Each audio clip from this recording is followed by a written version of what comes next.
Aujourd'hui, il y a un peu de brouillard, du coup je vais en profiter pour tester le drone en mode manuel. Ça va être fun. Attention, préparez-vous pour le décollage. Serrez votre ceinture et ouvrez grand vos yeux pour profiter de ce beau spectacle. Bon, bien évidemment, je découvre à peine le paramétrage, donc mon vol ne sera pas forcément fluide et cinématique. En revanche, ça permet quand même de profiter de la beauté de ce paysage qui est sublimé par le brouillard. J'adore le brouillard, j'adore l'ambiance que crée le brouillard. Pour certains, le brouillard est déprimant, mystérieux, inquiétant, mais moi, je trouve surtout beaucoup de beauté dans le brouillard. Dans le brouillard, je me sens à l'aise, je me sens en sécurité. Je ne saurais pas expliquer pourquoi. C'est comme ça. Enfin bref, je ne vais pas davantage monologuer sur la beauté du brouillard, mais pour ceux qui aiment ça, je vous laisse profiter de ces quelques images.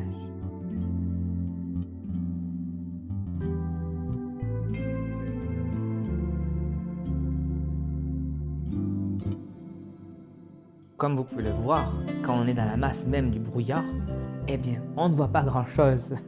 À ce moment-là, le drone était probablement à une hauteur de 50 mètres d'altitude. Et on comprend donc que la base commence à s'élever davantage vers le haut et ce brouillard devient petit à petit un nuage. En fait, ce que je vais dire va peut-être paraître stupide et je vais peut-être me faire taper sur les doigts par les personnes qui sont calées en météorologie. Mais pour moi, un brouillard, c'est juste un nuage qui est très très bas au niveau du sol. Tout simplement parce que quand on est en avion et qu'on traverse un nuage, on est dans le brouillard en fait, on est dans un brouillard.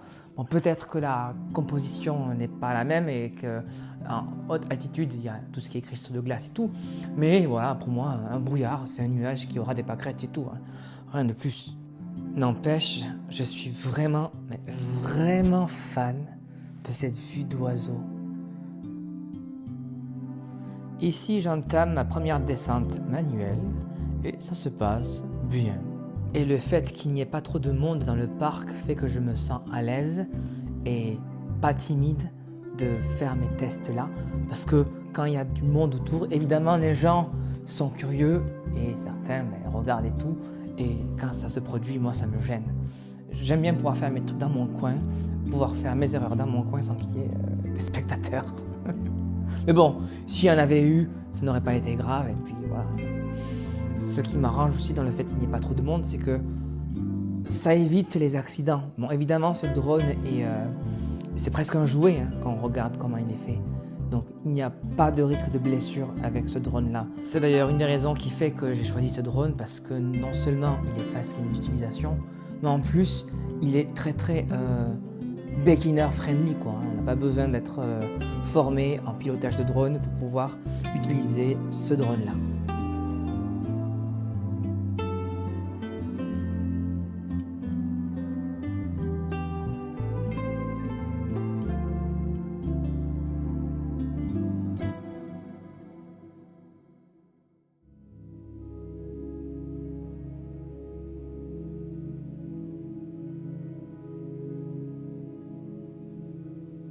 Non mais déjà, rien que le fait de croiser des oiseaux en vol, moi je suis en extase. Franchement, j'adore.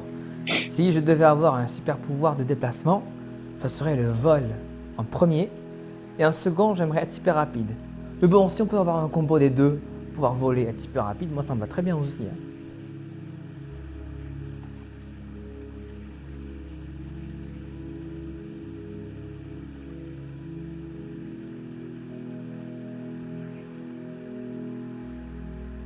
Nous entamons notre phase d'atterrissage. Veuillez boucler votre ceinture. Nous risquons de subir quelques turbulences, mais tout va bien se passer.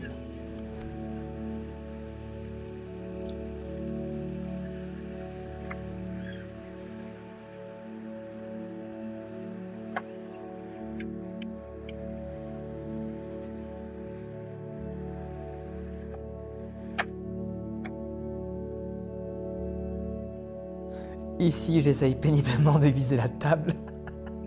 J'avais un petit peu du mal.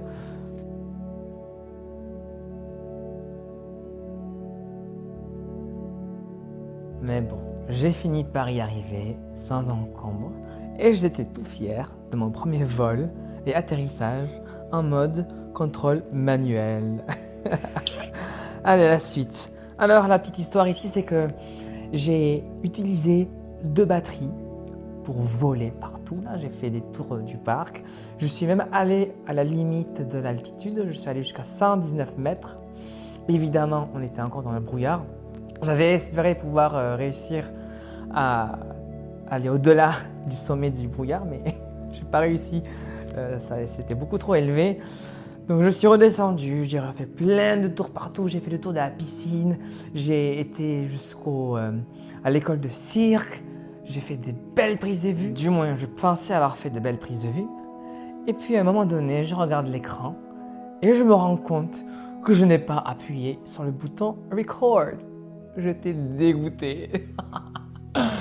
Et quand je m'en suis rendu compte, il me restait peut-être une trentaine de pourcents de batterie.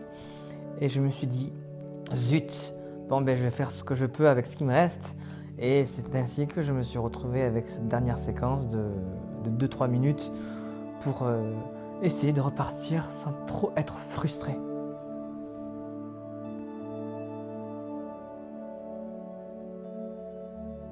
Concernant les spécificités techniques de ce premier vol en contrôle manuel, j'étais en 1080p, en 50 fps, j'avais mis un filtre densité neutre de 16 et ensuite j'avais baissé un petit peu l'exposition à moins 0,7 je crois.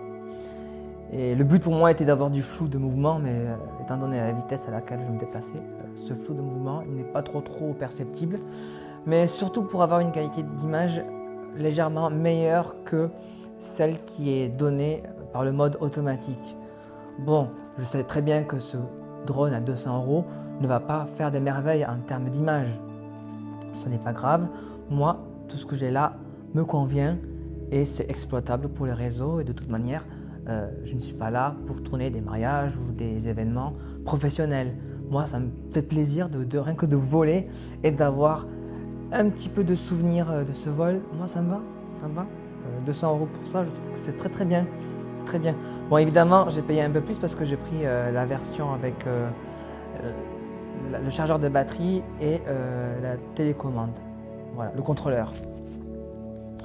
Et c'est ainsi que s'achève ce premier jour de vol en contrôle manuel. Et j'en suis quand même content.